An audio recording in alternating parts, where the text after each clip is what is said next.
Hola, buenas tardes. ¿Cómo les va? ¿Me escuchan bien? Avísenme en el chat si me escuchan bien.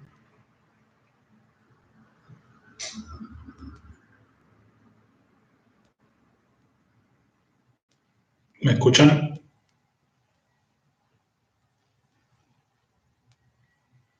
Se escucha, perfecto. Buenísimo, entonces. Bueno, bárbaro. Bueno, vamos a ir empezando. Bueno, como siempre les digo, agradecerles que estén aquí en la clase de hoy.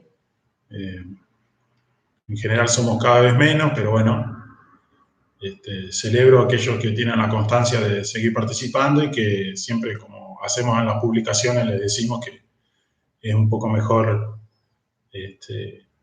participar del vivo porque de esa manera hay algún tipo de interacción conmigo en este caso. Igual las clases, como ya saben, quedan grabadas de una semana a la otra. Para aquellos que durante la semana no pueden verla porque están trabajando, la puedan ver el fin de semana. No es el mejor plan para un fin de semana mirar esta clase, pero bueno, está bueno que lo puedan hacer. Yo le quería comentar que hoy y la próxima clase estaríamos cerrando lo que sería Max Weber y después nos estarían quedando 2 clases más seguramente, pero probablemente lo que hagamos es alguno de los martes que tengamos probablemente después de Weber, que terminemos Weber, de hacer una especie de clase de consulta. Así ustedes van cerrando los temas. Con respecto a la evaluación, lo que siempre les digo, estén tranquilos, estén informados, nosotros les vamos a ir avisando, seguramente en breve va a haber novedades al respecto,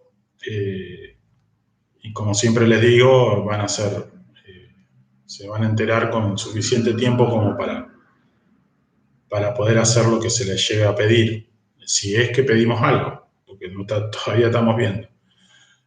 No hay claridad todavía de si hay algún tipo de vuelta de clases para después de las vacaciones de invierno.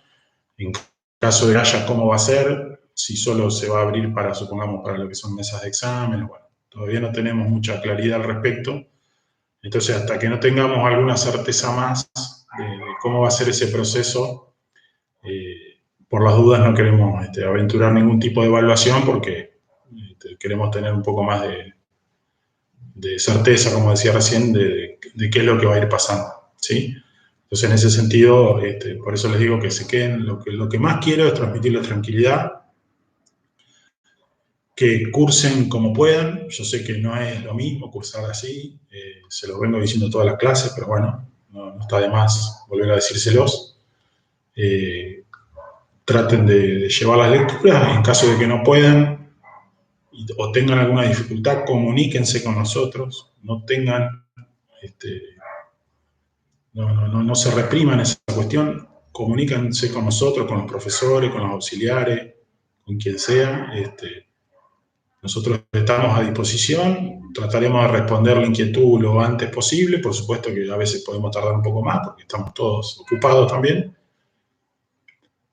pero bueno, simplemente eso. Tengan en cuenta todas estas cuestiones. Si saben de algunos compañeros que por ahí están medio con la guardia baja, están un poco desanimados, qué sé yo, bueno, traten de ponerle pilas y que se sumen en la medida de lo posible a cursar. Y bueno, que estamos a disposición nosotros para ayudarlos y para que este tránsito tan particular este, sea lo mejor posible. Hay gente que me está diciendo que no me escucha bien. ¿Me escuchan bien? ¿Se ve bien? O por ahí justo es la conexión de esa persona nomás. No sé si... No, Ana Laura, no pasó nada, quédate tranquila. Estoy simplemente haciendo una introducción nomás, como hago casi siempre. Se ve y se escucha bien. Bueno, debe ser el problema de la compañera, nomás que tiene el problemita. Así que no, Ana Laura, quédate tranquila que no pasó nada raro. Simplemente estamos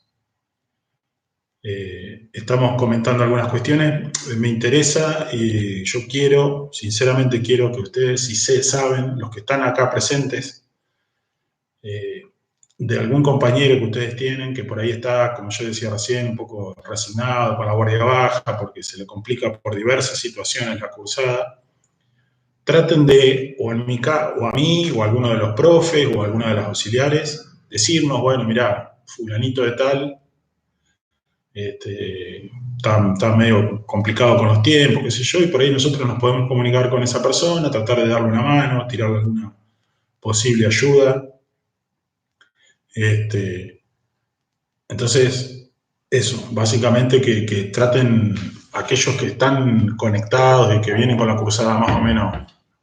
Ustedes saben que no se está pasando asistencia, ¿sí? Por lo tanto, ese no es un problema, digo, porque a veces alguno cree que porque no pudo participar de algunas clases ya perdió la cursada. De ninguna manera, ¿sí? No perdió la cursada, ni mucho menos. La asistencia no se pasa por la situación en la cual estamos todos,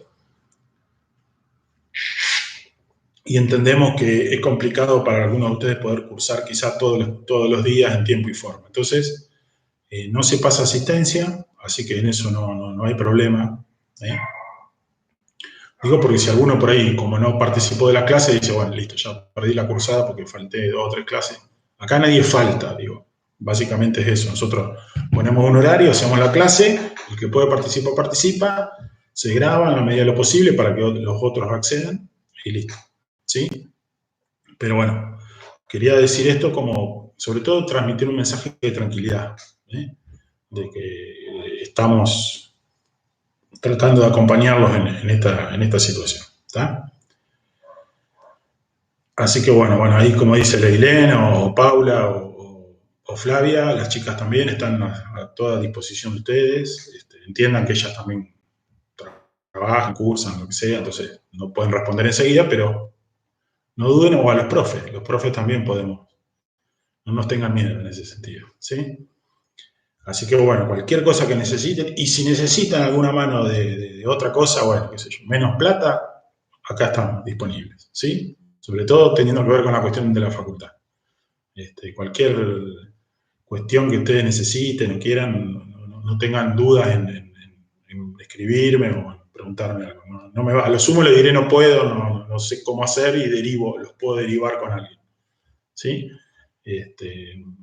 Así que bueno. Bueno, perfecto.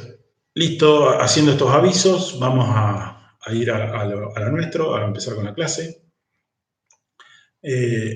Vamos a continuar un poco con lo que empezamos la semana pasada, que es Max Weber. Se me está enfriando el mate, así que vamos a acomodar un poquito. La semana pasada nosotros estuvimos viendo las cuestiones más generales de lo que sería la teoría de Max Weber, ¿sí?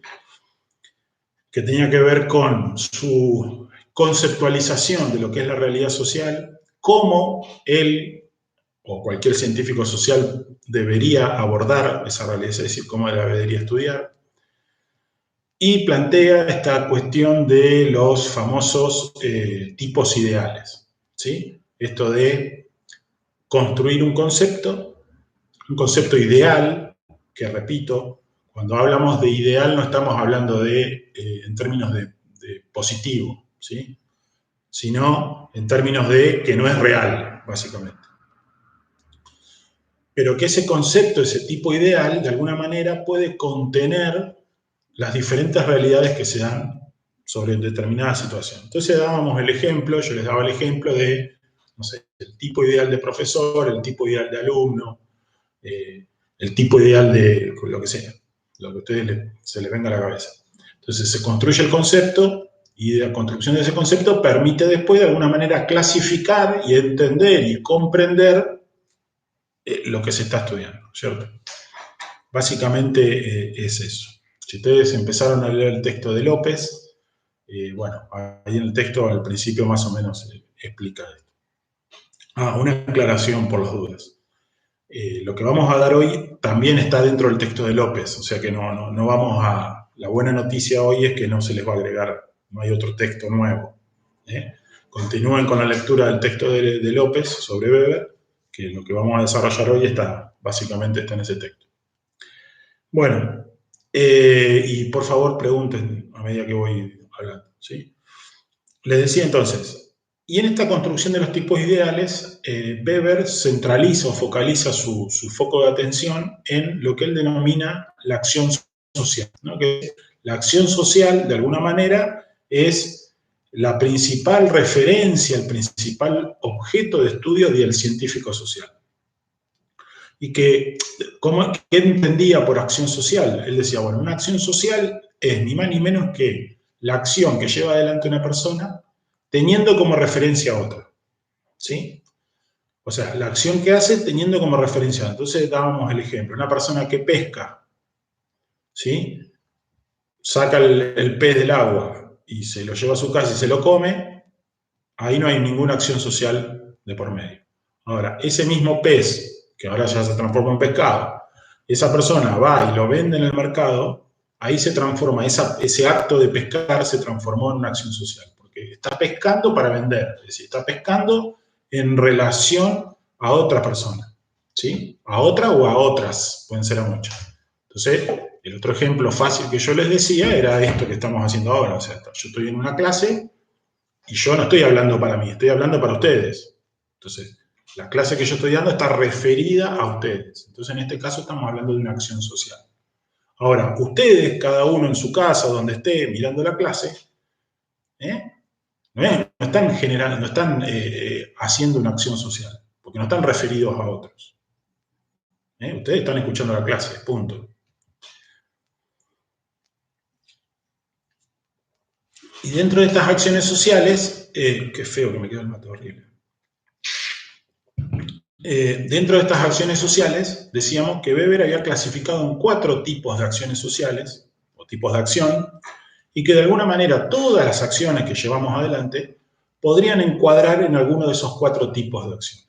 ¿Sí? Entonces, estuvimos trabajando al final de la clase, y quiero retomarlo un poquito hoy, las diferentes clasificaciones de los tipos de acción. ¿Y por qué es importante esto? Porque de alguna manera esto va a tener relación con el tema siguiente.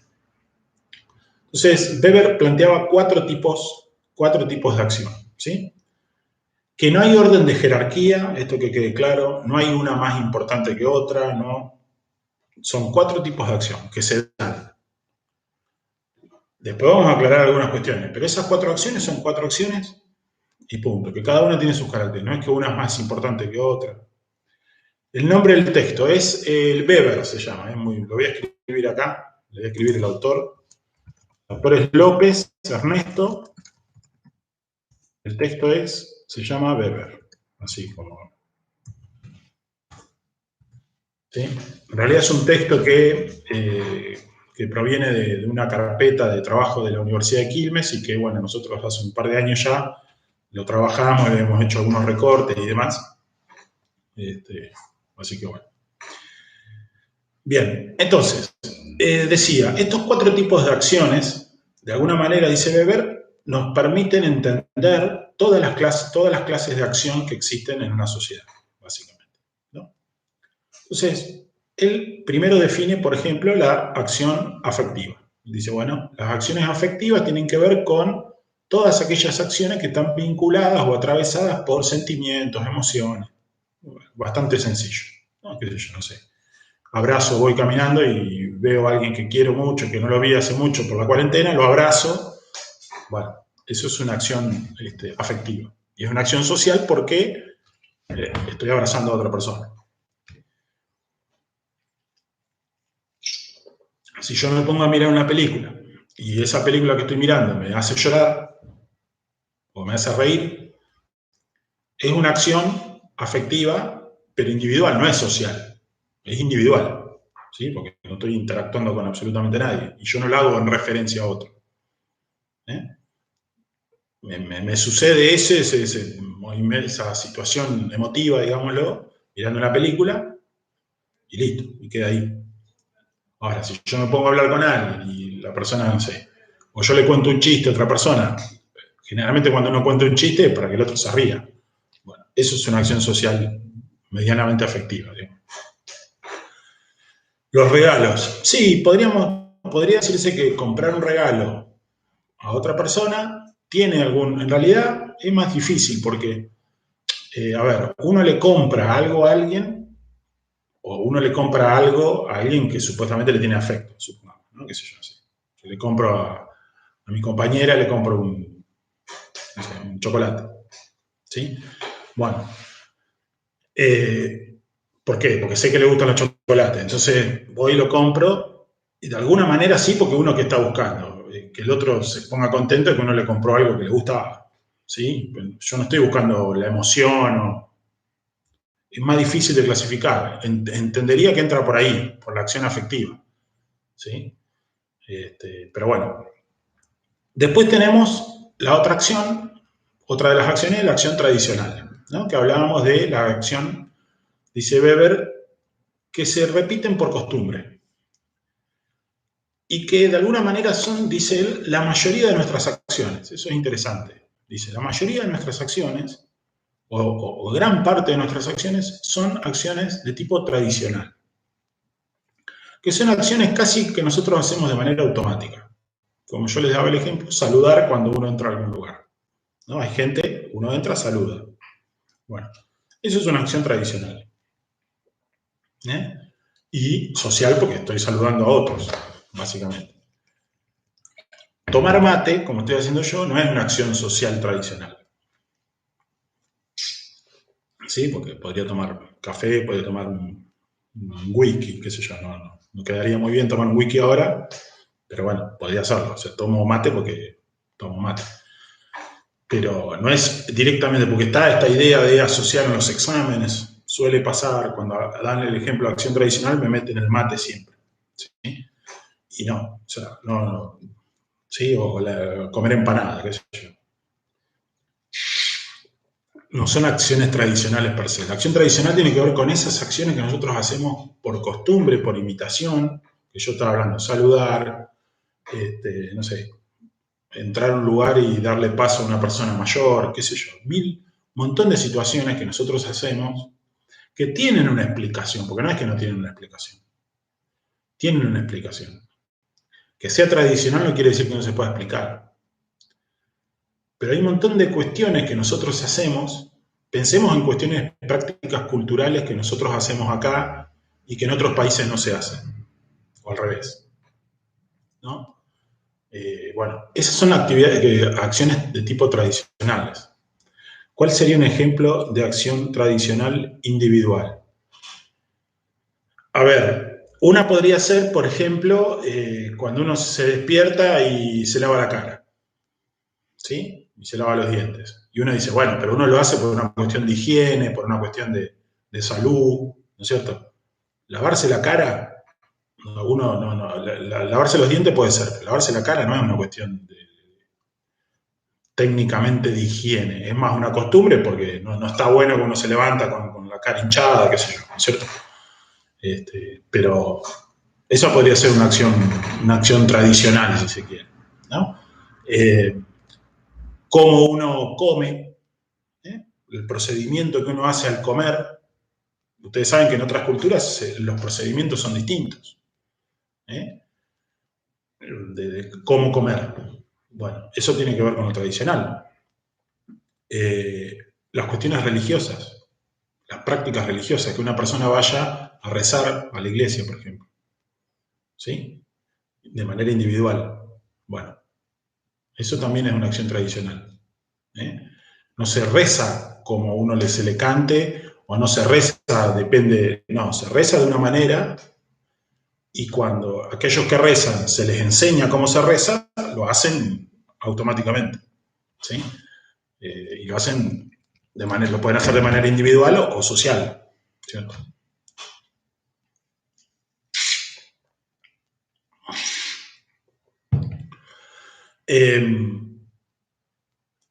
Después, la otra acción, básicamente la tercera acción, y acá empieza un poquito a complicarse el asunto.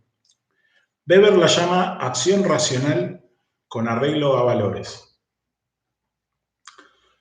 Entonces, la primera palabra que acá parece importante en el esquema weberiano es la palabra racional o racionalidad. Nosotros decíamos que la racionalidad, ¿sí?, o lo racional, no es solamente pensar, porque uno relaciona racionalidad o racional con razón, con pensar. Y dice, bueno, pensé, es racional, ¿cierto? No es exactamente así como lo piensa Weber. Es parecido, pero no es exactamente igual. O sea, Weber, ¿qué dice? Que la racionalidad tiene que ver con un cálculo, una especulación, una previsión de lo que uno va a hacer y de las consecuencias que va a tomar eso que uno va a hacer. ¿Sí? Por ejemplo, yo les daba el ejemplo de calculo cuánto tiempo puedo tardar de un lugar a otro. Bueno, eso es una acción racional. ¿Por qué? Pues yo estoy haciendo una especulación. Digo, bueno, si voy por este camino puedo tardar tanto, por este otro. ¿Sí? Entonces, hay obviamente una actividad intelectual de razón, del uso de lo que nosotros entendemos a la razón. Pero no es racionalidad entendida en ese sentido, sino la racionalidad también pasa por entender la situación, comprenderla, inclusive si es poder explicarla. Cuando uno puede explicar lo que va a hacer, contarle a otro, bueno, ahí hay un grado de racionalidad, de alguna manera, ¿cierto? Entonces, cuando habla de acción racional con arreglo a valores, ¿qué está diciendo? Son aquellas acciones que, si bien tienen racionalidad, están atravesadas por marcos. Él usa la palabra, yo se las voy a escribir acá.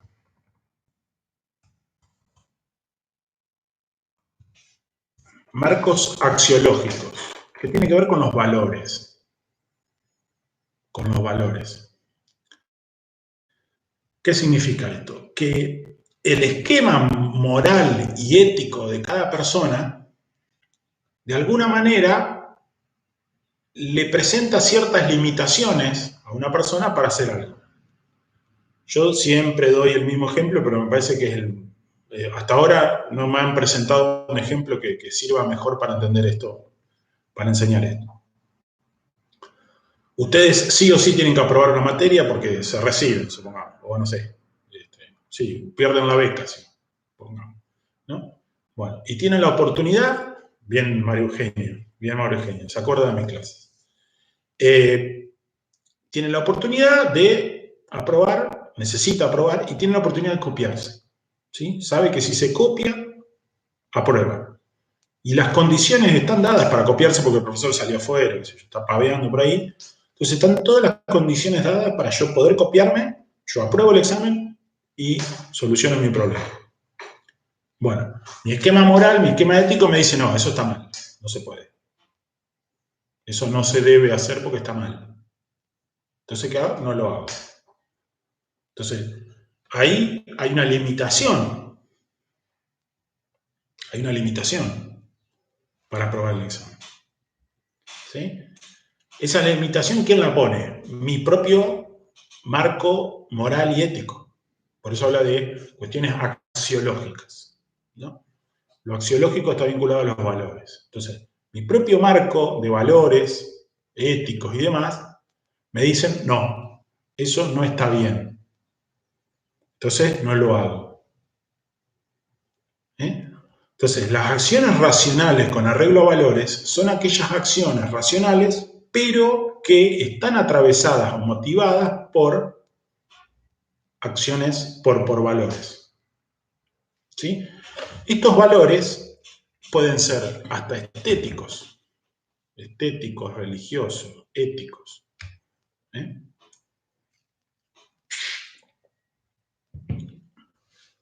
A mí me gusta la comida agridulce, por decir un ejemplo, ¿no?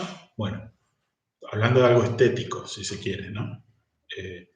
Bueno, me limita a ponerle mucha sal a la comida, supongamos. Estoy tirando cualquier cosa que se me viene a la cabeza para poner ejemplo. ¿Sí? Es decir, hay limitaciones. En este caso son valores estéticos, una cuestión estética, de gusto, si se quiere, ¿no? Entonces, las acciones racionales con arreglo a valores tienen que ver con los valores. Y por último, están las acciones racionales con arreglo a fines. Ojo con una cuestión, que no estén atravesadas por valores, ¿sí? No quiere decir que la acción racional con arreglo a fines esté todo permitido. Y que, ojo con eso, porque hay todo un debate con eso. Por ejemplo, les doy un ejemplo absolutamente duro y que fue una gran discusión filosófica en la década del 40 y del 50. Cuando los nazis arman toda su estructura para exterminar básicamente a la población judía. El procedimiento, es decir, todo el mecanismo para el exterminio tenía racionalidad, es decir, tenía un sentido, tenía un fin, ¿no? Habían pensado opciones, dijeron vamos por esta opción, qué sé yo, es decir, uno dice, si uno lo toma en ese sentido, era racional. Ahora, algo que sea tan inhumano como eso uno no lo puede clasificar como racional. Entonces hubo todo un debate al respecto. Obviamente que cuando Weber escribió esto no había pasado, entonces no tenía tantos ejemplos en ese sentido, ¿no? Pensemos en la dictadura argentina, todo el plan sistemático de desaparición de personas, de exterminio de personas y demás, tenía un objetivo, tenía un fin, el fin se cumplió de alguna manera, es decir, el fin, digo, lo que ellos buscaban hacer. Ahora, no podemos tildar a eso de racional, ¿no es cierto? Hay una delgada línea. Algunos dicen, no, sí, si yo tomo la definición de Weber como él la puso, ¿no es cierto? Pero no sé si se entiende. Llevo ejemplos bien extremos y bien,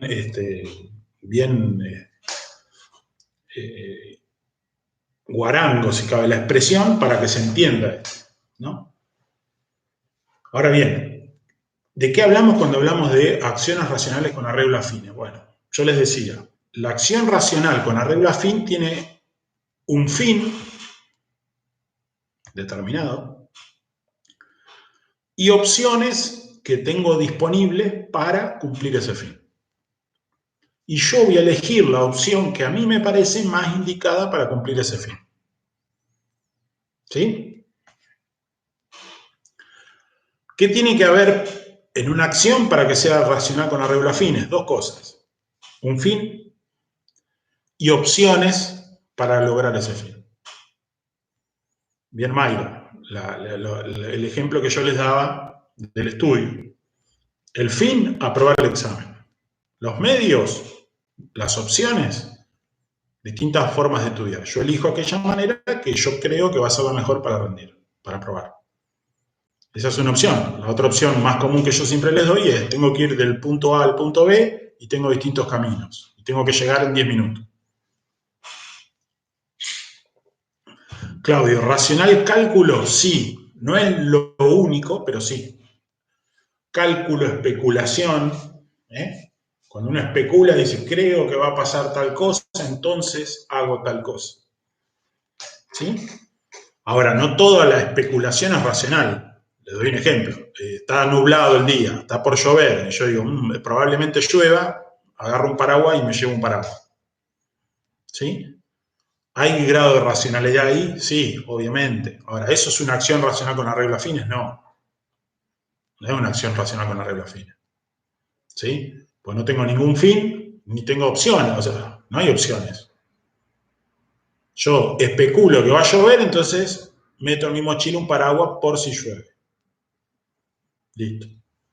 Por eso quiero que esto quede, a ver, entrenarse para ganar una competición, ya sea individual o en equipo. También. Exacto, hay distintas maneras de entrenar, distintas maneras de prepararse y uno elige la que cree. Exacto, bien Mayra, sin importar si se logra el fin o no. Porque ¿qué sucede? Puede pasar que haya condicionantes que son externos a uno, que uno no maneja, y que impidan lograr ese fin. Elijo un camino para ir de un lugar a otro porque creo que es más rápido y justo está cortado porque hubo un choque. Sí, bueno, yo ¿qué iba a saber que iba a haber un choque ahí? Bueno, entonces el fin no se logró, deja de ser racional con arreglo a fin. No, entonces tiene que haber un fin, un objetivo y opciones. Antonella, lo del paraguas, ¿dónde caería? Sería más una acción tradicional, básicamente. La tradición indica que no hay que mojarse cuando llueve. ¿Sí? Recetas de cocina. Es un tema interesante ese. A ver, sí, qué sé yo. Supuestamente hay distintas formas de hacer un mismo plato. Lo que pasa es que ahí ya hay una cuestión de estética. Es complejo ahí, es más difícil. La opción, pregunta Alejandra, ¿la opción de elegir sería lo importante? Exacto. En realidad lo importante es tener opciones y elegir la que a uno le parece que mejor es para ese fin. Ahí está el punto. No es tener opciones y tiro la moneda a ver qué sale. No, es decidir que esa opción que yo elijo es la mejor para lograr ese fin. Ahí está el punto. No sé si se entiende, Alejandra. ¿Sí? Tener opciones, pero elegir la opción que yo creo que es la mejor para lograr el fin. Ahí está el punto neurálgico de esto. Bien. Leilén, ¿por qué? Leilén pregunta, el capitalismo en sí mismo no es una acción racional. ¿Está? Lo que dice Weber es que en el capitalismo predominan las acciones racionales con arreglo a fines, o tiende a predominar. Es más, él dice, el origen del capitalismo tiene que ver con acciones racionales con arreglo a fines. Nahuel, en resumen, tratar de llegar al objetivo a través de distintas opciones. Ojo con eso, Nahuel. Elegir la opción que yo creo más adecuada. Guarda con eso. ¿Sí? Repito, si yo tengo que ir de un lugar a otro y tengo 3 caminos distintos, los 3 me llevan al mismo lugar. Los 3 me llevan al mismo lugar. Y yo digo, bueno, voy por acá, ¿por qué? ¿Porque sí? No. Voy por acá porque llego más rápido, porque tengo que llegar a tal hora. De los 3 caminos, el A es el camino más rápido. Entonces elijo ese. La opción, repito, la opción que uno elija tiene que tener, o uno tiene que creer que es la mejor para lograr el fin. Que quede claro eso. No es, tengo opciones y listo, ya está. No.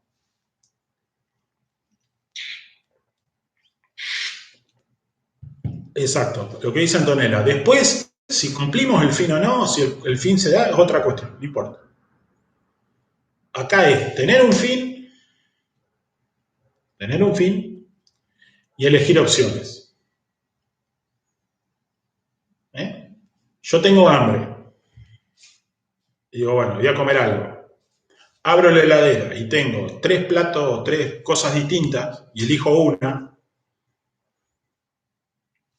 no es una acción racional con arreglo a fines eso. Hay un fin, ¿cuál es? Sacarme el hambre, sí, fenómeno. Pero de las 3 opciones yo elegí la que me pareció más rica. Entonces ya ahí hay otra cosa, hay un valor estético, si se quiere. ¿Está? Entonces, hay opciones, tengo 3 platos distintos. Elijo una. ¿Por qué la elegí? Porque de las 3 es la que más me gusta. Ahí no hay una racionalidad. Tengo un fin, que es comer, porque tengo hambre, y tengo opciones. Entonces, ¿es racional con arreglo a fines? No, no es racional con arreglo a fines. ¿Se entiende? A ver, vamos a ver leyendo el chat. Está bueno porque hoy están más activos, me gusta. Alejandra, elegir de manera racional. Claro, exacto. Está buena esa frase. ¿Por qué de manera racional? Porque yo especulo. Yo digo, si voy por tal camino, hay mucho tránsito, entonces voy a tardar más. En cambio, este camino, que es más largo, me permite llegar más rápido porque hay menos gente circulando. Ahí yo hice toda una especulación. ¿Tá? Ahí que hice, apliqué racionalidad en términos de Weber. Flavio, eficacia y eficiencia en la elección. No exactamente así. Es la opción que yo creo más conveniente para lograr ese fin. Punto. Nada más. Yo no diría de meter eficacia y eficiencia, porque de hecho eficiencia sería si el fin se cumple. Y eso no es importante para ver. ¿Sí? Eduardo, razonar en qué opción nos lleva a un fin. Sí, más que razonar es calcular, especular. Es un poco más amplio que razonar, pero sí. ¿Cuál de las opciones nos permite lograr ese fin? A ver, estoy leyendo. Mayra, ¿puede ser que para Weber ese tipo de acción, calculo que es la racional con arreglo a fines, en el mundo moderno reemplaza las otras acciones? En cierta forma sí. Lo que dice Weber es que esta idea que yo les planteaba de que tiende a predominar la acción racional con arreglo a fines, más de esas acciones de alguna manera van ocupando lugares que antes ocupaban otras. Yo les daba un ejemplo que tenía que ver con nuestro amigo coronavirus, ¿no? Entonces, en el año 1300, cuando hubo una peste en Europa, la explicación más común de la mayoría de la población tenía que ver con un castigo divino, ¿sí? Es decir, Dios, por alguna razón, se había enojado y les tiró la peste, ¿sí? Y la explicación en la mayoría de las personas tenía que ver con eso. Hoy, ante una situación similar, es decir, una enfermedad que no tiene cura, que mata gente, etcétera, y que afecta a todos, la explicación mayoritaria, si se quiere, tiene que ver con la explicación ligada a lo científico. Después vemos si fue el murciélago, el chancho, el armadillo, qué sé yo, todos los animales que dicen que pudo haber sido. Si se escapó de un laboratorio, si lo tiraron a propósito, qué sé yo, no sé. ¿No? Pero siempre le tratamos de encontrar, le buscamos la vuelta científica para entender algo. Entonces, fíjense que nosotros hoy estamos aplicando la racionalidad, calculamos, especulamos, razonamos, en forma científica, si se quiere. La ciencia como práctica, Ulises, la ciencia como práctica y como mecanismo para encontrar la explicación a las cosas, fue reemplazando a lo que sería la magia. ¿Sí? Cuando hablamos de la magia no hablo del mago sin dientes, sino que hablo de la magia en términos, cuestiones religiosas. Ustedes saben que las religiones tienen una explicación de cómo funciona el mundo, la vida y demás. Ahora, cuando uno va y le pregunta a esa religión o a la persona que la transmite, ¿por qué? Y bueno, ahí ya la explicación que nos da no es una explicación científica.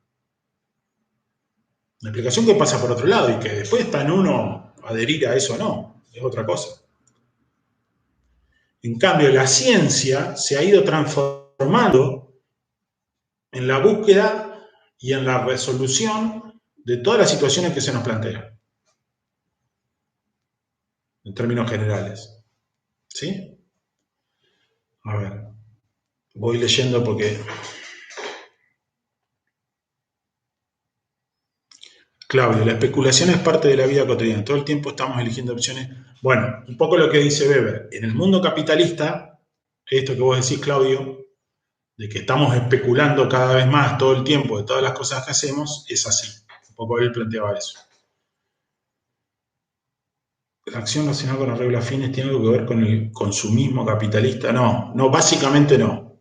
El consumismo entiendo que lo planteás como el exceso de consumo. Una cosa es consumir, otra cosa es el exceso de consumo. ¿Sí? En todo caso sería irracional. Si yo tengo 3 pares de zapatos, ¿sí?, que están nuevos y que me sirven, y me compro 5 pares más, Está todo bien, o sea, el que quiera hacerlo que lo haga, pero no es racional tener 10 pares de zapatos. No tiene mucha... O sea, entonces, digo pensando en el exceso de consumo, básicamente. Todos los excesos, Ulises, todos los excesos no son racionales, en términos de beber. ¿Sí? Después hay excesos más lindos que otros, está todo fantástico.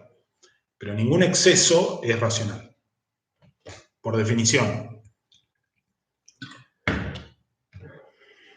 A ver, Antonella, los que salieron a manifestarse conllevaron una acción racional con arreglo a valores. ¿Quiénes salieron? Los que salieron ayer, decís, Antonella.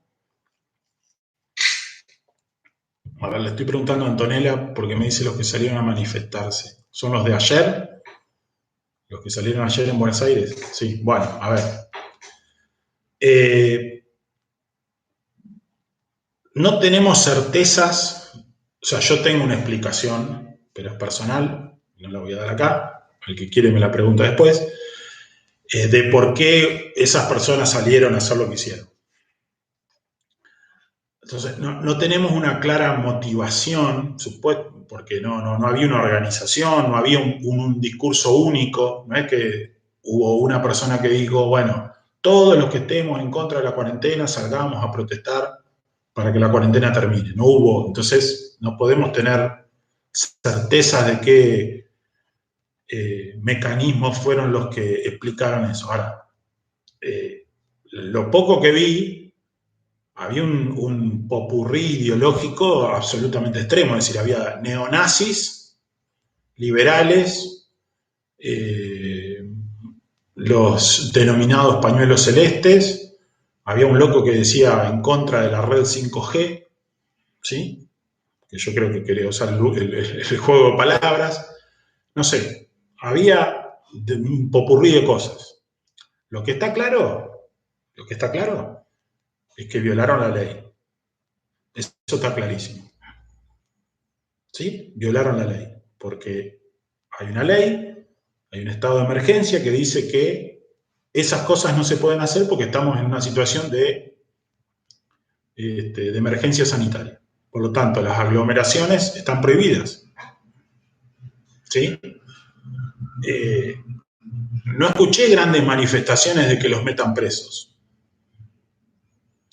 Si gente que no tiene para comer corta una ruta, hay que meterlos presos porque violan la libertad de circular de las personas. Pero las personas que se manifestaron ayer ponen en riesgo la salud de todos, no la de ellos. Ojo con eso. Por eso es importante tener en cuenta esto de la cuarentena, Ulises.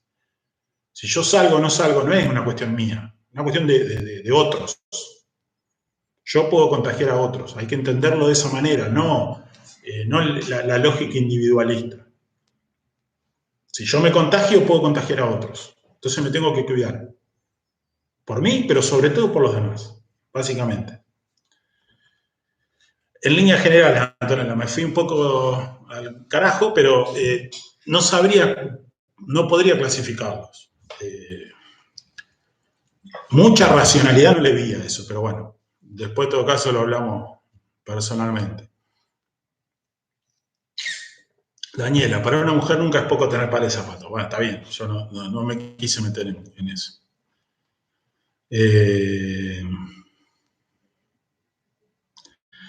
Insisto, con arreglo a fines porque salen a manifestarse en pos de lograr algo. Está bien, sí, si lo pensamos de esa manera, puede ser que salieron porque creen que manifestándose pueden lograr ese fin, que es... Lo que pasa es que yo tengo mis serias dudas de que el fin que salieron a decir era el real. Yo creo que tienen otros fines, pero bueno. No hay cuestiones explícitas que quieren llegar a una organización nacional y ellos están de acuerdo con lo que querían. Fabricio Tomás, puede verse bien o mal, depende de la perspectiva. No sé a qué te referís con lo de bien o mal.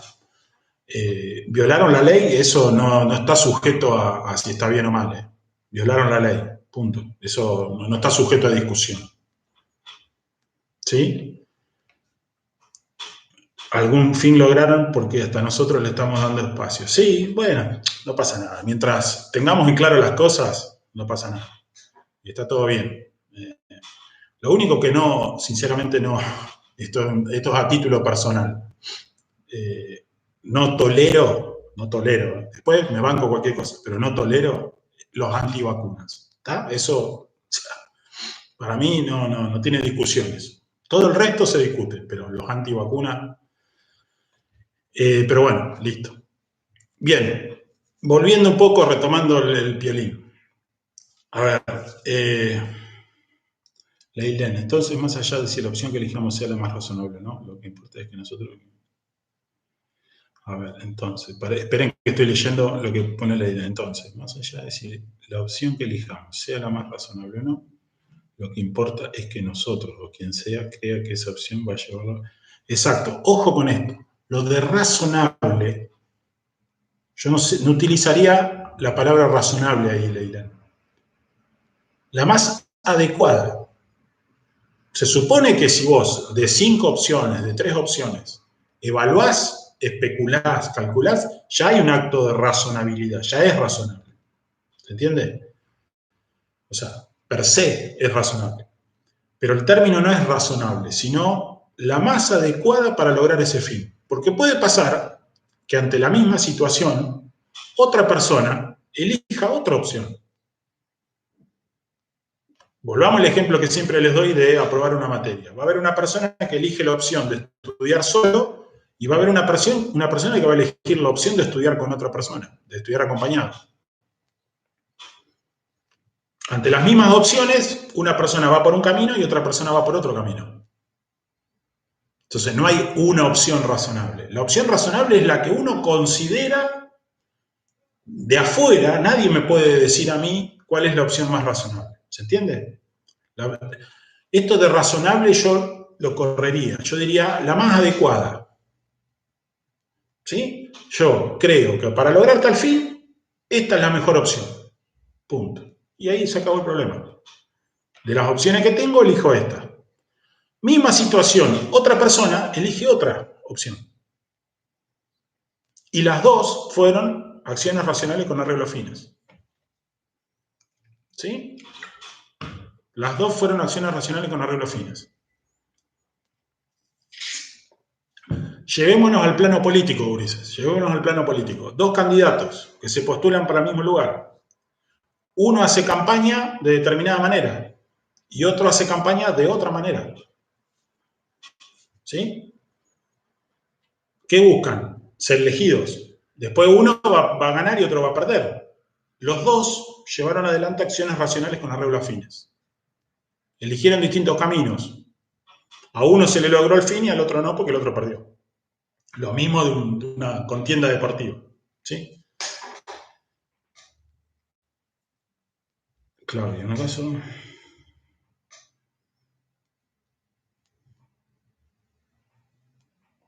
Sí, a ver, lo del GPS importa. Yo digo, por supuesto que el GPS nos ayuda, pero pensémoslo en términos de la definición que daba Weber en 1900. Olvidémonos del GPS. ¿Sí?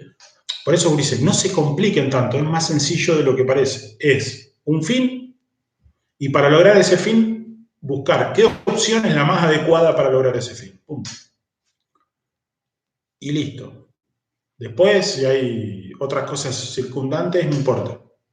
La definición es eso. ¿Sí?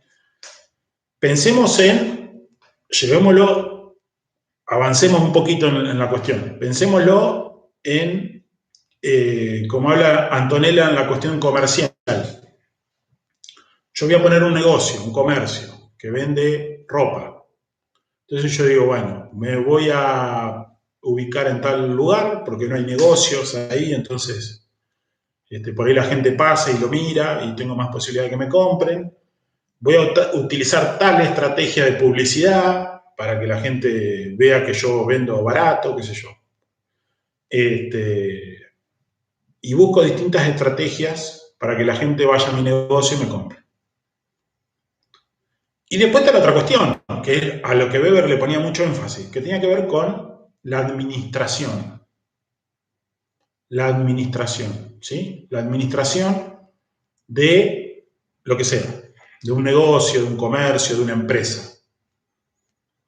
Administrar una empresa implica hacer cálculos, previsiones, si bueno, vamos a gastar tanta plata en materia prima, vamos a gastar tanta plata en sueldo, vamos a gastar tanta plata en luz, en alquiler, tanto de impuestos. Entonces, para eso tengo que vender mi producto a tanto dinero, así, ¿se entiende? Todo un proceso de, de cálculo, de especulación, ¿no? Que lleva a esto. El siguiente punto, una vez que más o menos definimos las acciones, voy a meter un poquito de velocidad porque si no se nos va el tiempo. Otro tema que él va a plantear, que está en el texto, él habla del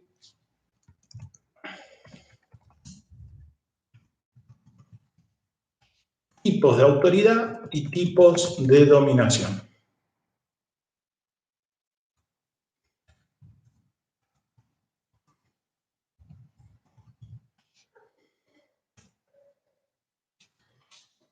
Tipos de autoridad y tipos de dominación. Fíjense que utiliza la palabra tipo, porque vuelve a caracterizar, ¿no es cierto? Hay un tema para Weber, que es el tema del poder. ¿Qué es el poder? Dice. Bueno, el poder lo define Weber y dice, el poder es la capacidad de imponer la voluntad de uno a otra persona. Independientemente si la persona está de acuerdo o no. ¿Sí? Imponer la voluntad de una persona a otra sin importar la voluntad que tenga esa otra persona. Y después está la dominación, que es otra cosa. La dominación es la capacidad de que alguien me obedezca, de que una persona logre obediencia en otras personas. ¿Sí? Se cruzan esas cuestiones. La autoridad y el poder están como cruzados, porque uno busca que los otros acepten, tengan obediencia, ¿sí? Pero al mismo tiempo también busca quizá imponer su voluntad. Entonces está un poco cruzado esa cuestión. Digo para que se entienda. La dominación tiene que ver con el mecanismo por el cual una persona o un grupo de personas, sobre todo una persona, logra obediencia en otras.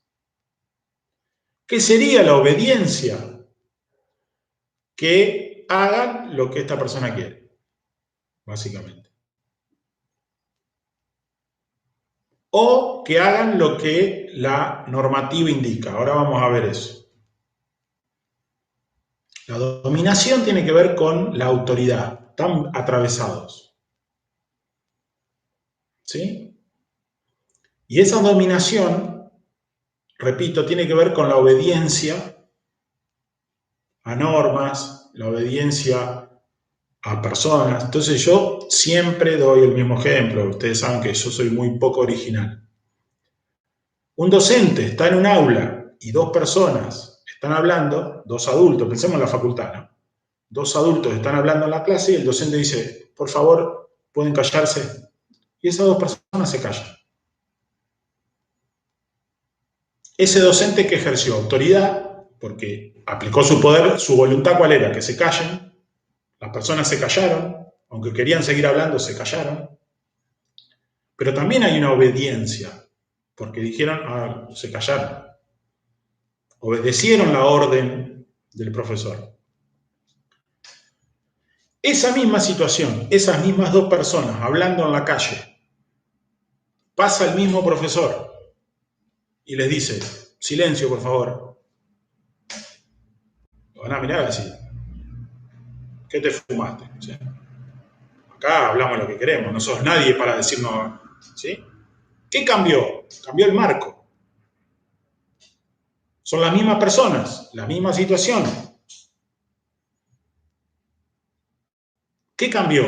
Cambió la legitimidad. Cambió la legitimidad. el docente en el aula o en la institución en la cual trabaja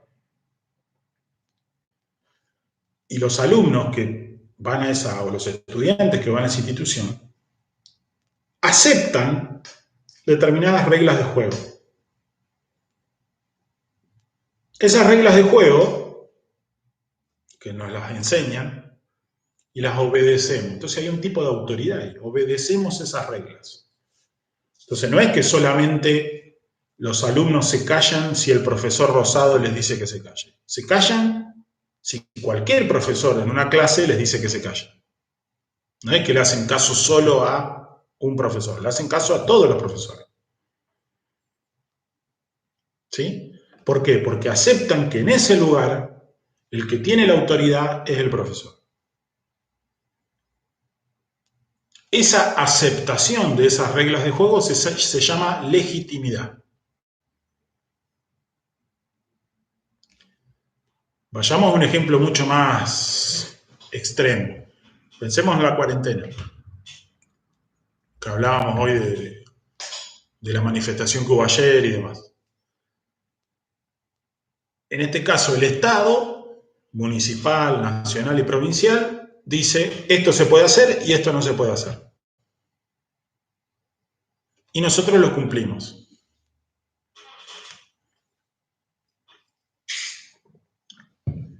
Mile dice, la autoridad depende del contexto. A veces sí, a veces no.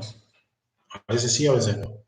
Lo que depende del contexto es la legitimidad, que es otra cosa. ¿Sí? Porque de hecho, supongamos, vamos a tomar este caso. Una cosa es Mariano Rosado, profesor adentro de la facultad, y otra cosa es Mariano Rosados afuera de la facultad. Y ustedes lo mismo, fulano de tal como estudiante adentro de la facultad y afuera de la facultad. ¿Sí? En uno puedo llegar a tener más autoridad que en otro lugar. Entonces ahí podría ser que el contexto lo defina. Pero hay otras situaciones que no. Por ejemplo, este ejemplo que yo iba a dar ahora.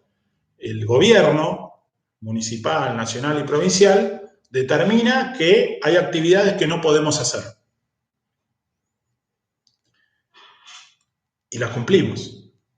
O la mayoría las cumple. ¿Sí?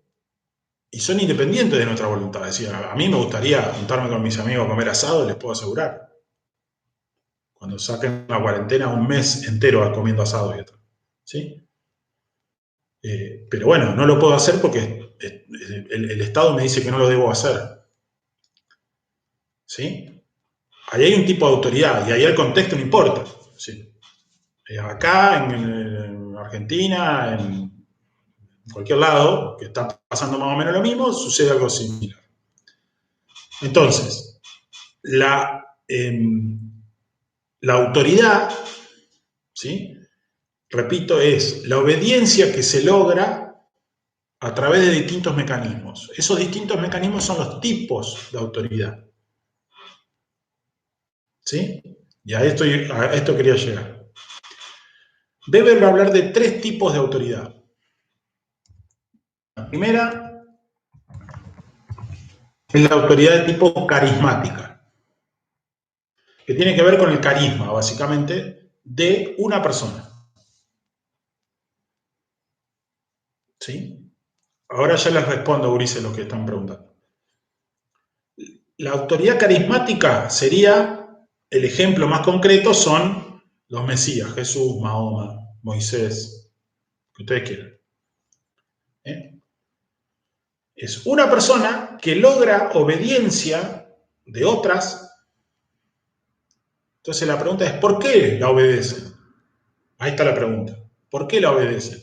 La obedecen porque consideran que esa persona tiene poderes, tiene características únicas, que las tiene solo esa persona, no las tiene más nadie.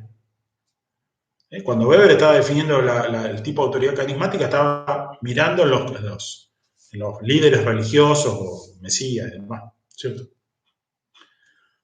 Entonces, estaba mirando en eso, estaba focalizando en esas personas, ese tipo de autoridad, un tipo de autoridad particular. Otro ejemplo más cercano a nosotros, por ejemplo, son los caudillos, lo que nosotros vimos en la escuela como los caudillos. Gente que seguía a determinada persona porque la consideraba con características especiales, hasta sobrenaturales inclusive, y que esas condiciones no son transmitibles a otros. Porque pensemos en cualquiera de los mesías que yo nombré. Ellos transmitían cosas que a su vez transmitían otros. Tenían un mensaje, por ejemplo, que es Jesús con los apóstoles. Y los apóstoles replicaban el mensaje de Jesús. Ahora, la gente, las personas, a los apóstoles no lo veían exactamente igual que a Jesús. ¿Se entiende? Es decir, Jesús era único para esa persona. Se murió Jesús y listo. Siguió el mensaje, siguió la prédica, etcétera, etcétera, pero no es lo mismo. Con Mahoma parecido, con Moisés lo mismo. Entonces, ahí está el tema. ¿Se entiende? A ver, voy a mirar, Claudio, legitimidad. Igual el marco que se desarrolla autoridad de dominación por definición. En realidad la legitimidad no es más que el marco, es la aceptación. Algo es legítimo cuando está aceptado por el resto, o por la mayoría. ¿Se entiende? Eso es legitimidad. Algo es legítimo cuando está aceptado. Esa acción tiene un porqué, porque hay reglas, por distintas que ahí sí entran los tipos de autoridad a jugar. ¿Por qué un estudiante se calla cuando un profesor le dice silencio? Bueno, porque ahí sabe que hay reglas que establecen eso. ¿Y por qué esa misma persona no se calla fuera de la institución? Porque sabe que en ese lugar no están esas reglas. Esas reglas son para otro lado. ¿Sí? Acepta que esas son las reglas. Acepta esa legitimidad. Dos equipos de fútbol van a jugar un partido y un árbitro. ¿Sí? Bueno, esos equipos aceptan que la autoridad sea el árbitro. Entonces delegan en el árbitro la toma de decisiones vinculadas a la justicia deportiva. ¿No? Entonces aceptan que el árbitro cobre lo que cobre, aunque cobre en contra de mi equipo, no importa, yo acepté que fuera así. Eso tiene que ver con la legitimidad. ¿Sí? Que a veces la legitimidad va en contra de nuestra voluntad. No sé, un gobierno toma decisiones que yo no las comparto, supongamos. Ahora, yo acepto que el gobierno que está fue elegido democráticamente por elecciones, lo eligió la mayoría, bla, bla, bla, bla. Por lo tanto, yo acepto que las decisiones las voy a cumplir. Mañana el gobierno saca un impuesto a lo que sea. Dice, todas las personas con apellidos rosados deben pagar impuestos de por vida. Y yo voy a putear de acá hasta la China. Ahora, lo tengo que hacer. Ahora, si viene Juan de los Palotes y me dice, ¿te tenés que pagar un impuesto a mí? ¿Quién sos vos para que yo te pague? Ahora, me lo dice el gobierno y yo acepto porque hay una legitimidad. ¿Sí? Yo acepto eso. Por eso yo le daba el ejemplo de la cuarentena. Nosotros aceptamos que el gobierno determine, por ejemplo, no salir. ¿Por qué lo aceptamos? Porque es la autoridad que está elegida democráticamente, es decir, es una autoridad que está elegida con las reglas que nosotros aceptamos. Son las reglas democráticas en este caso. Entonces aceptamos eso.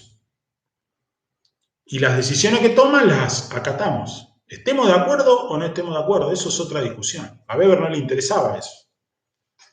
No le interesaba el cómo convencer. Aceptamos las reglas, punto. ¿A mí me gustaría estar comiendo asado con mis amigos? Sin duda. Pero no lo hago porque el Estado, en este caso, a través del gobierno, dijo no se puede. ¿Esté de acuerdo o no esté de acuerdo? Yo en este particular estoy de acuerdo, pero digo, aunque si yo no estuviera de acuerdo, lo tendría que hacer igual. ¿Sí? Igual esto, gurises, muchas de estas cuestiones las vamos a terminar de cerrar, no solo la clase que viene, sino cuando demos estado, que es el siguiente tema. Después de Weber viene estado. ¿Sí? Ahí lo van a terminar de entender. A ver, Mayra, la probabilidad de que una orden determinada sea obedecida por un grupo concreto de personas. Exacto. Habla de probabilidad. Esto es importante. Yo un término que no usé. El de probabilidad. La probabilidad, siempre hay una probabilidad que no se acepte, pero es el menor de los casos. ¿Sí? Puede pasar. Voy a dar un ejemplo medio extremo. En el año 2001, en diciembre, cuando se da la famosa crisis en la Argentina, el Estado, el gobierno, decretó el estado de sitio. ¿Sí? Es decir, el estado de sitio es a determinada hora, los derechos constitucionales están restringidos, no se puede salir, no se puede reunir, qué sé yo, y la gente salió masivamente a la calle. Masivamente salió a la calle. ¿Sí? Desde un punto de vista meramente legal, uno diría, toda esa gente está violando la ley. Sin embargo, no tenía legitimidad la medida. Es decir, la gente no aceptaba eso, porque era tal la crisis que la gente salía igual a protestar. Eso no quiere decir que ni esté bien ni mal, eso son valoraciones aparte. Yo lo que digo es que no tenía legitimidad. La legalidad y la legitimidad en general van de la mano, pero a veces no. A veces algo legal no termina siendo legítimo. Y termina, voy a otro ejemplo. Cuando en la Argentina se sanciona la ley del matrimonio igualitario, ¿sí? La ley que decía que dos personas de un mismo sexo no se podían casar. ¿Está? Ahora, la realidad era que había un montón de gente del mismo sexo que convivía, que eran pareja, etcétera, así, por mucho tiempo. Esa ley era legal, obviamente, porque es una ley, pero no tenía tanta legitimidad. ¿Se entiende? Y así podemos poner un montón de ejemplos. De leyes que van desapareciendo. Un ejemplo mucho más extremo, la esclavitud. Hoy la esclavitud no es legal, pero en su momento era legal y no fue legítima. O fue legítima y no era legal. Repito, la legitimidad es la aceptación de autoridad, la aceptación de las normas de juego, de las reglas que la sociedad o un grupo hace en determinado lugar. Cuando los estudiantes aceptan que en una facultad o en una institución educativa hay determinadas reglas y que afuera de esa institución son otras reglas.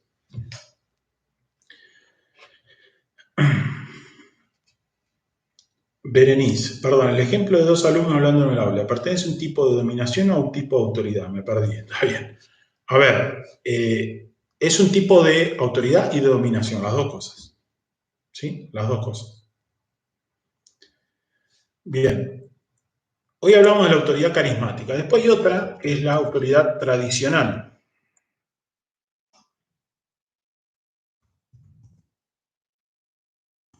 La autoridad tradicional. Básicamente es una autoridad que reside en la tradición. El ejemplo más claro de todo esto, en cuanto a las autoridades políticas, si se quiere, son los reyes, las monarquías. ¿Sí? Fulano de tal es rey, ¿por qué? Porque es hijo del rey. Y ya sabemos que la hija o el hijo de tal va a ser rey dentro de un par de años, cuando se muere el otro. Y así. ¿Por qué? Porque la tradición indica que el hijo del rey es rey cuando se muere el rey. Punto. Es un trabalengua lo que estoy diciendo. La tradición lo indica. Y las personas, no lo pensemos en la actualidad, pensémoslo en la época que las monarquías eran la autoridad mayoritaria. Bueno, ahí las monarquías tenían una legitimidad que hoy no tienen. Cuando en 1500 una persona decía, yo soy rey porque Dios dispuso que así sea, la gente aceptaba eso y era legítimo. Hoy, una persona que nos dice, yo soy rey porque Dios me eligió, lo miramos y le decimos, está complicado, deja de fumar cosas raras porque está diciendo un bolazo. ¿Sí? En todo caso, sabemos que es rey o que va a ser rey porque es hijo de fulano y tal, porque la tradición lo indica. Pero no tiene la legitimidad de mando que tenía antes. Inclusive las monarquías que existen hoy, en la gran mayoría son monarquías que se llaman constitucionales, es decir, hay una constitución que dice pueden hacer esto otro.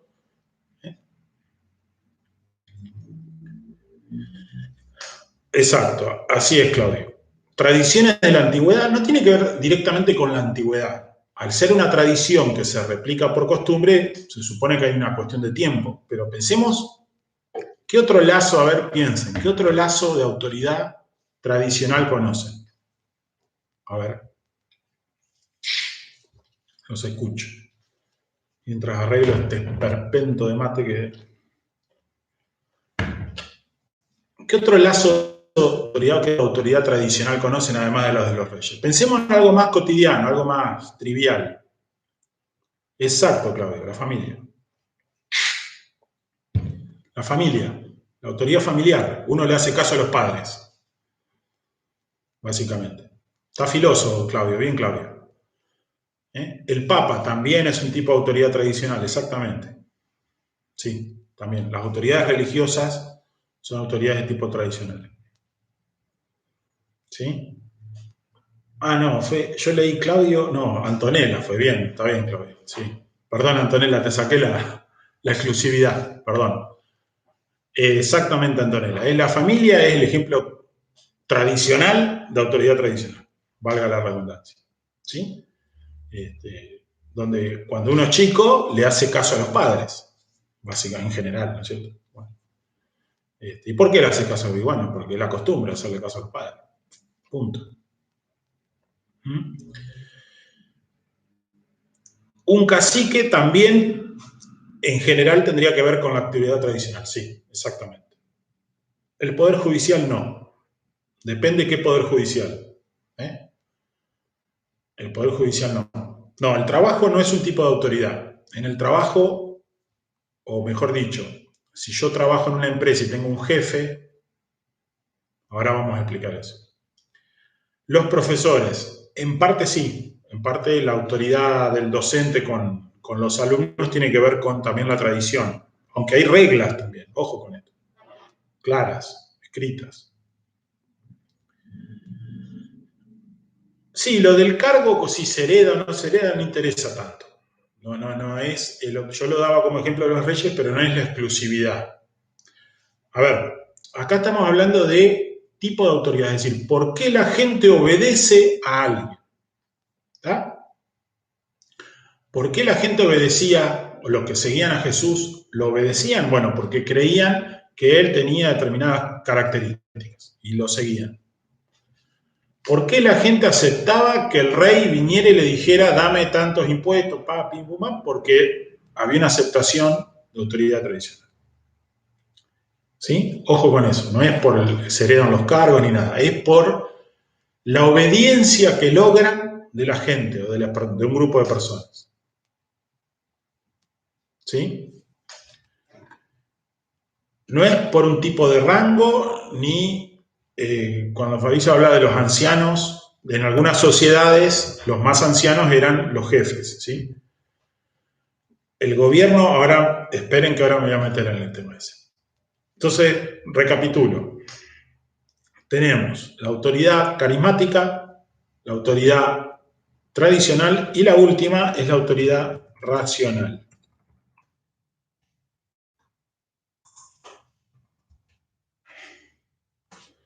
Autoridad racional.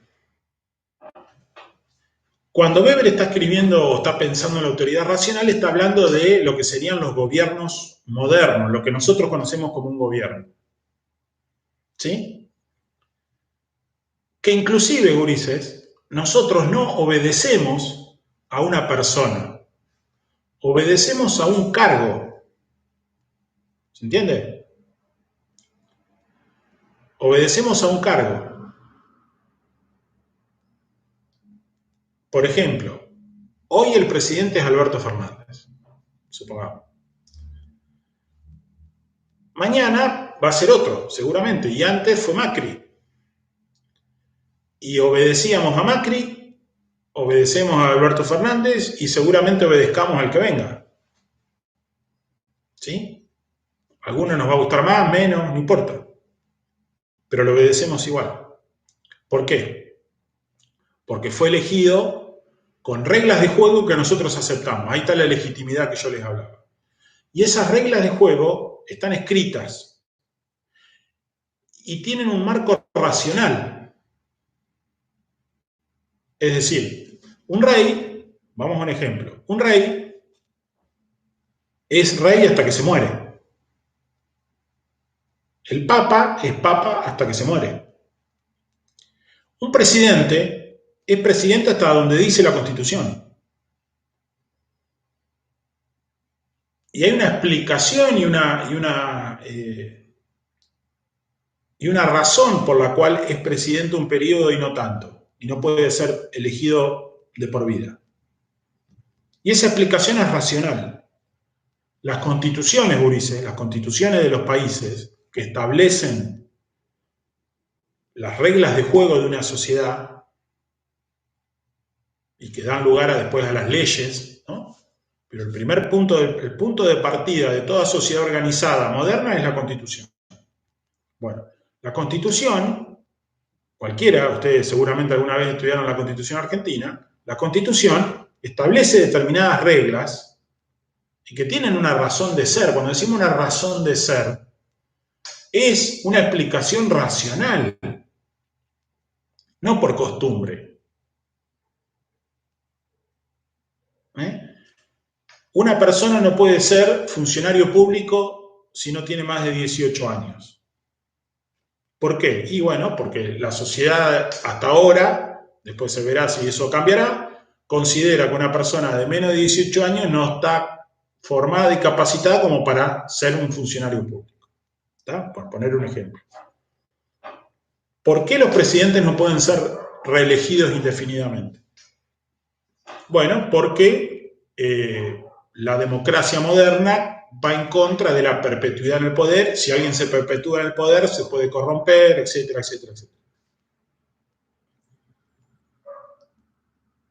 ¿Por qué la mayoría, el 50 es la mayoría? O sea, todo, fíjense que todo lo que establece la Constitución tiene una explicación. Cuando digo tiene una explicación, tiene razonabilidad, es razonable, es racional, si se quiere. Entonces, el tipo de autoridad que se ejerce, nosotros obedecemos a la Constitución. No obedecemos a Alberto Fernández, a Macri, a Cristina, al que sea. Obedecemos a la Constitución. ¿Y la Constitución qué dice? Que una persona que se presenta a elecciones, que saca más votos que el otro y es elegido presidente, es la autoridad de gobierno del Estado. Entonces nosotros aceptamos eso. ¿Sí? Nosotros tenemos obediencia a un conjunto de reglas y normas legal racionales, dice Weber. Las leyes, la Constitución, obedecemos a eso. No obedecemos a la persona.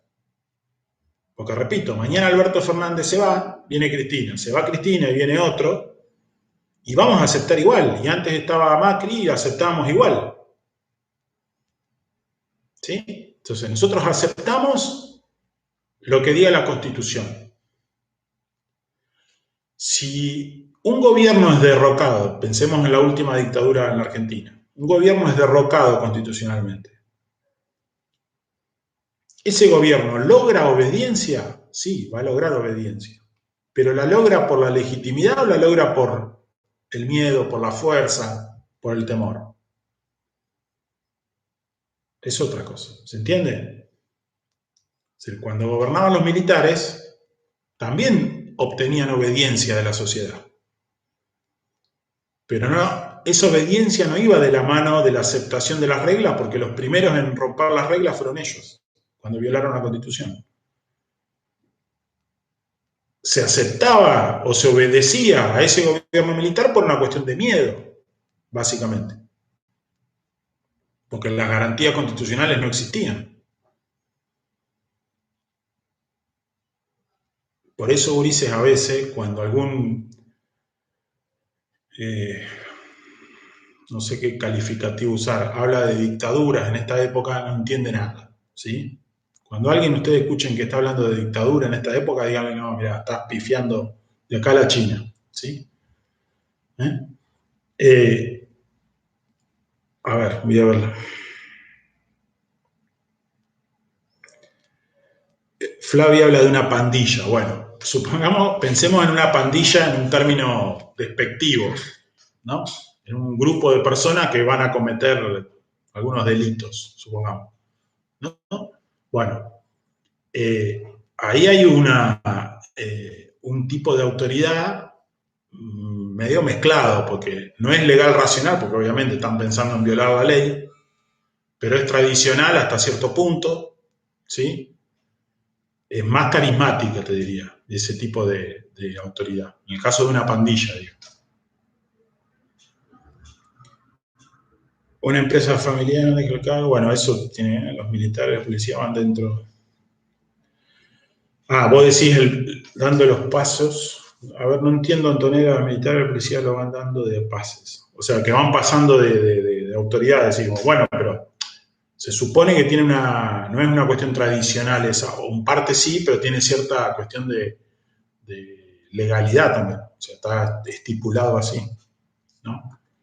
Ah, pandilla de amigos. Bueno, sí, ahí cuando se suele decir que hay un líder, bueno, eso es carismático 100%, Flavio. 100%. Cuando siguen a otro, porque hay una cuestión carismática. Fíjense que los carismáticos, Ulises, de alguna manera está ligado más a la cuestión afectiva, emocional. ¿Sí? Ah, Antonio habla de los pases que van pasando de un lugar a otro. Claro, pero en general cuando pasan de un lugar a otro ascienden. ¿Sí? Bueno, entonces yo les decía, y después una cuestión importante que plantea Weber, lo voy a dejar con cierto con suspenso, si se quiere, tiene que ver con la estructura de esas autoridades. Es decir, cómo esas autoridades son ejercidas. ¿Eh? Entonces, por ejemplo, Weber cuando hablaba de los mesías o de los caudillos y demás, decía, bueno, en general, esos líderes carismáticos, esos liderazgos carismáticos, transmitían directamente lo que querían hacer, su voluntad, su tipo de autoridad, o podían tener algunas personas intermediarias, el caso de los, como yo decía hoy hace un rato, de los apóstoles, por ejemplo, ¿no? Pero este tipo de autoridad, dice él, está manejada de manera muy irregular, no hay nada escrito en general, no hay nada, es muy personal, digámoslo. En el tipo de autoridad tradicional, ¿sí? En el tipo de autoridad tradicional, puede haber normativas, puede haber cuadros administrativos. Pensemos, por ejemplo, en las cortes que tenían los reyes, ¿sí? Si un rey tenía ministros, tenía gente que se encargaba uno de la economía, otro de la cuestión militar, etcétera. ¿Eh? Esos cargos en general eran puestos, lo que vulgarmente conocemos a dedo, ¿sí? O por lazos familiares. Y después, en el tipo de autoridad legal racional, para Weber es muy importante analizar lo que sería la burocracia. ¿Sí? La burocracia no la entiende Weber como la entendemos nosotros. Nosotros a la palabra burocracia le damos un tinte absolutamente negativo. ¿Sí? Nosotros decimos, qué burocracia, para dar tal cosa tardan tanto. ¿Sí? Weber lo ve de otra manera. Para Weber, la burocracia es la organización racional de una administración, ya sea de una empresa, de un país, de lo que sea, de una escuela, de un club. ¿Eh? Cuando hay una organización que nosotros llamamos administración, donde en esa administración hay personas que cumplen determinados roles y funciones, ahí está hablando Weber de una burocracia. Y dice, la burocracia surge básicamente con el tipo de autoridad legal racional. En la tradicional se ve poco y nada y en la carismática no aparece directamente. ¿Sí? Y dice, ese cuadro administrativo, ese cuadro, cuando hablamos cuadro es conjunto de personas que trabajan, van a entrar supuestamente por capacidad, por experiencia, por varias cuestiones, ¿sí? Y no tanto por lazos personales. Pero bueno, eso lo vamos a, porque me está quedando poquito tiempo, me está quedando poco tiempo y no quiero dejarlo por la mitad ese tema, lo presento nomás y lo vamos a ver un poco más la semana que viene. Ana María, en el caso de Fidel Castro, ¿sería ejemplo de autoridad tradicional? Ahí me la complicaste. El caso de Fidel Castro, creo que figuraban las tres tipos de autoridad al mismo tiempo, porque tenía una cuestión carismática, de liderazgo carismático, había una cuestión tradicional en un punto, ¿sí? Pero también estaba avalado por una constitución. Después uno podrá estar de acuerdo o no con esa constitución, pero esa constitución lo sostenía. Leilén, ¿puede repetir lo de burocracia? Sí, lo de burocracia lo menciono y después lo vemos, y lo van a ver ustedes en el texto de López y lo vamos a retomar la semana que viene. Para Weber, la burocracia no es lo que nosotros entendemos por burocracia. Nosotros habitualmente la palabra burocracia la usamos con un sentido negativo, ¿sí? Decimos, ¿qué burocracia para tal cosa? ¿No? Como que si se tarda mucho, nos piden muchos papeles, para hacer algo, qué sé yo, y dice, ¿para qué me piden esto? Es una burocracia. Weber no lo ve así. Weber eso no lo ve así. Weber, ¿qué dice? La burocracia es la organización racional de una administración. Una administración que puede ser una empresa, un país, un club, una institución educativa, lo que sea. Lo que nosotros llamamos la administración, que es un conjunto de personas que trabajan y que cumplen determinadas funciones y demás, tiene que ver con esto que él habla de burocracia. ¿Sí? Por eso digo, la burocracia para Weber no es negativa en sí misma. Nosotros le damos esa valoración. ¿Sí? Pero para Weber no es exactamente igual. Bueno, les sugiero lo siguiente, gurises. Vayan leyendo el texto de Weber. Como yo les dije la semana pasada, hay que leerlo despacito, tranquilo. O sea, dedíquenle un tiempo, el tiempo que tengan, pero dedíquenselo que es un tiempo de calidad, digo, que puedan leerlo con tranquilidad.